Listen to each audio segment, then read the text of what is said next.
Ce message est traduit simultanément dans les langues les plus parlées sur notre planète. Le mandarin, l'espagnol, l'anglais, l'arabe et l'hindi. Mais ce texte, soigneusement élaboré, risque d'être court-circuité. Tous les gens capables de construire un émetteur vont s'empresser d'orienter leur parabole dans la direction du vaisseau pour raconter leur vie. J'en suis certain.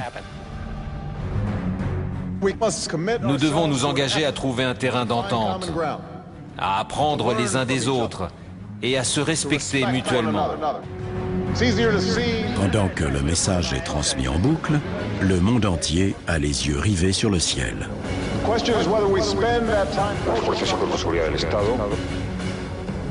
En orbite à 8000 km au-dessus de la Terre, n'a pas bloqué et ne répond pas à nos tentatives de communication.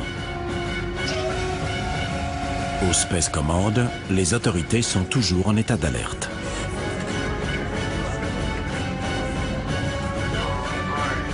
Les astronomes ne repèrent aucun mouvement du visiteur. Et si le vaisseau extraterrestre ne comprenait pas notre message? Le Space Command tente alors d'établir un contact dans le langage universel des mathématiques en envoyant une séquence de nombres premiers.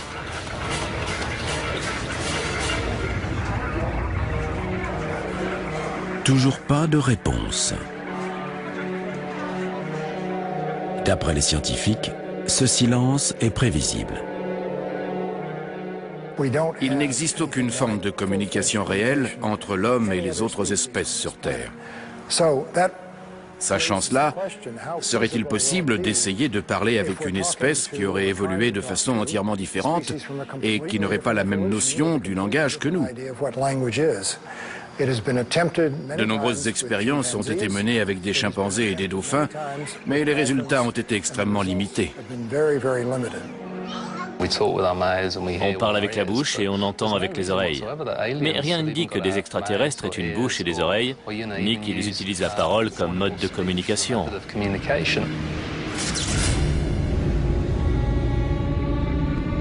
Puis, au moment où beaucoup commencent à perdre espoir, l'objet se remet en mouvement.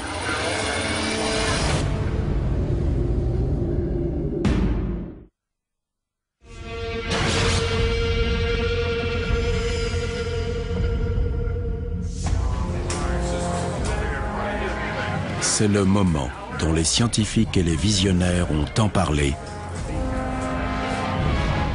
Le premier contact. Les satellites et les télescopes du monde entier sont braqués sur le vaisseau. De même que les capteurs électroniques d'imagerie.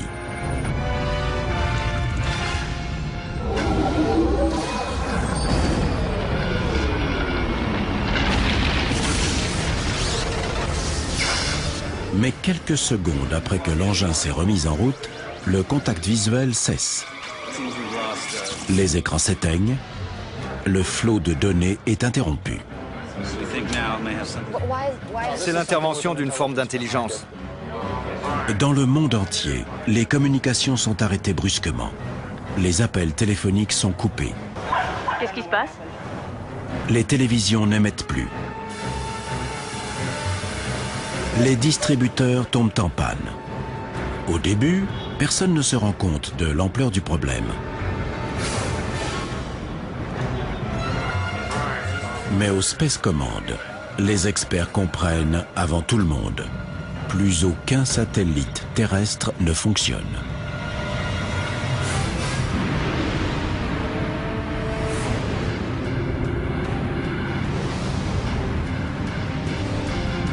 Est-ce une déclaration de guerre ou une tentative de réponse?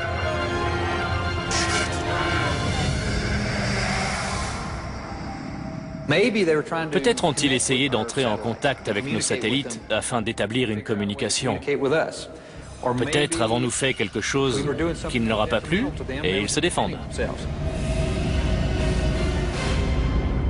Sur Terre, La communication est déjà compliquée entre les différentes cultures, alors avec une civilisation extraterrestre, Au début de la guerre en Irak, les civils ont été victimes de nombreuses bavures au point de contrôle. Pour les Américains, ce geste veut dire stop.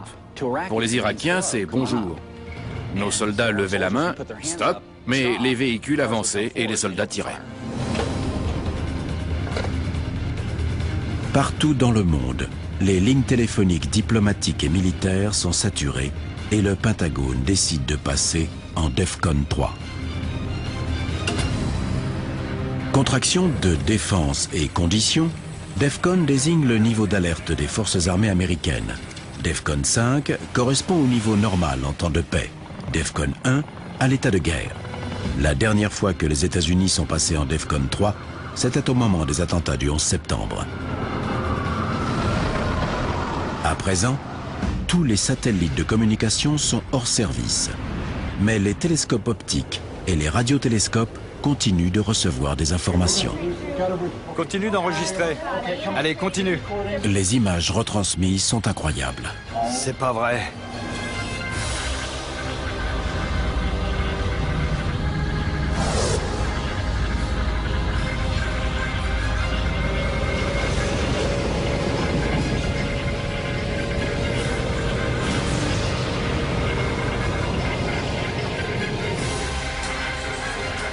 Au point 17, venez voir. Regardez.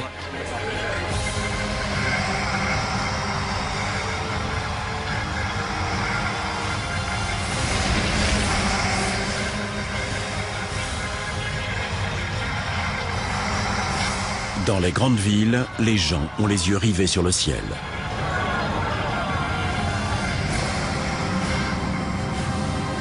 Les inconnus venus de l'espace font une entrée époustouflante sur la scène mondiale.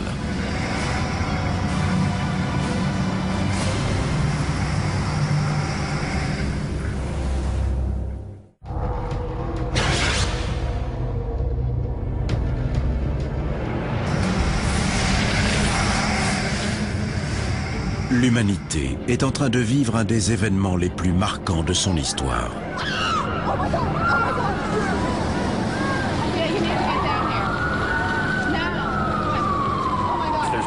Ça va être la panique, y compris peut-être au sein de l'armée. Tout le monde sera sur les nerfs. C'est une attaque?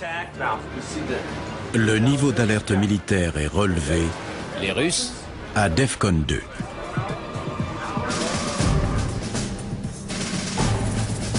La dernière fois que les États-Unis sont passés à ce niveau, c'était en octobre 1962 lors de la crise des missiles cubains, quand l'Amérique craignait une attaque nucléaire imminente. Cette fois aussi, chacun se pose la même question. Que veulent les extraterrestres? Sommes-nous en danger?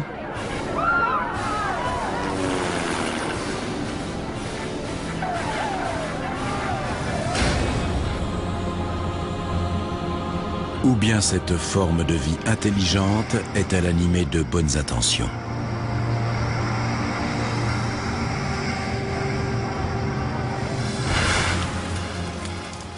Les gens se disent, des extraterrestres assez évolués pour voyager au-delà des étoiles ont forcément dépassé le stade où ils seraient animés d'intentions malveillantes ou belliqueuses. C'est peu probable. D'un point de vue biologique, la réalité est nettement plus inquiétante. L'intelligence est souvent une des caractéristiques des prédateurs. Un prédateur doit se montrer plus malin que ses proies. Ce n'est pas pour rien qu'un lion est plus intelligent qu'une antilope ou un dauphin qu'un poisson. Ces animaux doivent tirer les enseignements de leurs expériences et doivent apprendre à anticiper.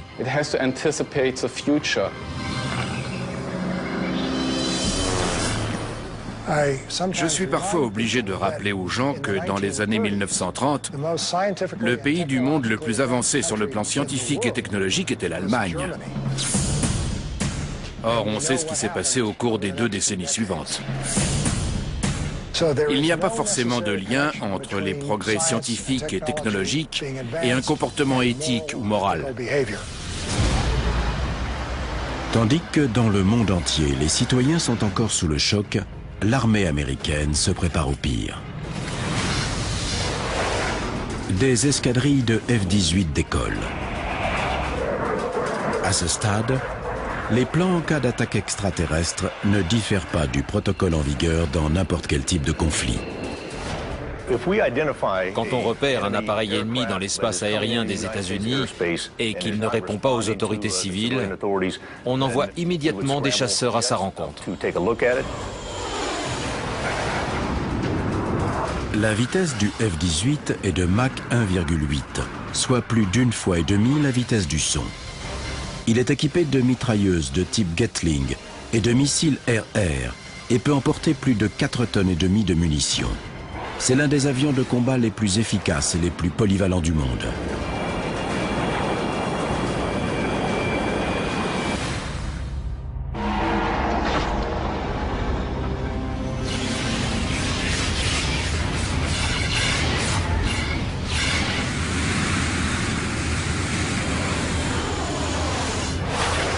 La Terre découvre à ses dépens que les intentions des extraterrestres ne sont pas amicales.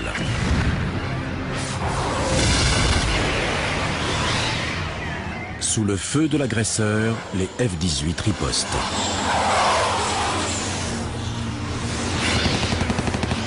Mais les missiles, tirés à plus de Mach 2, ratent leur cible.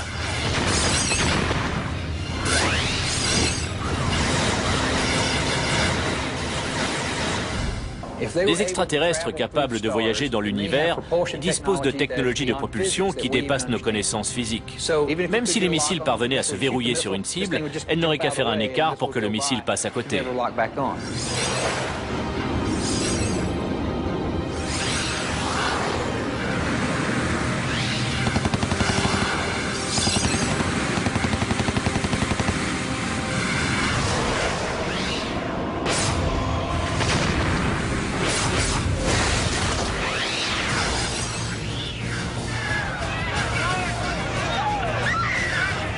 Il n'y a plus de doute possible, leurs intentions sont clairement hostiles.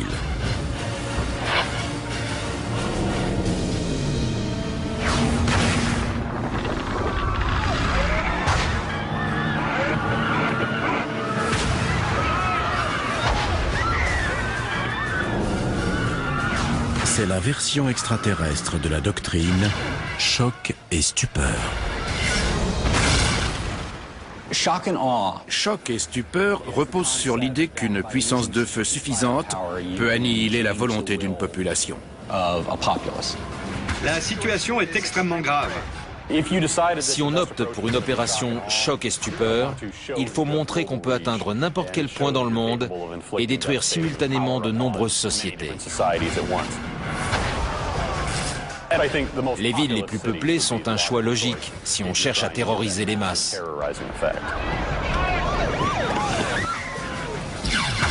Ils ont ouvert le feu. Partout, les capitales et les grandes villes de la planète sont frappées, impuissantes et terrifiées.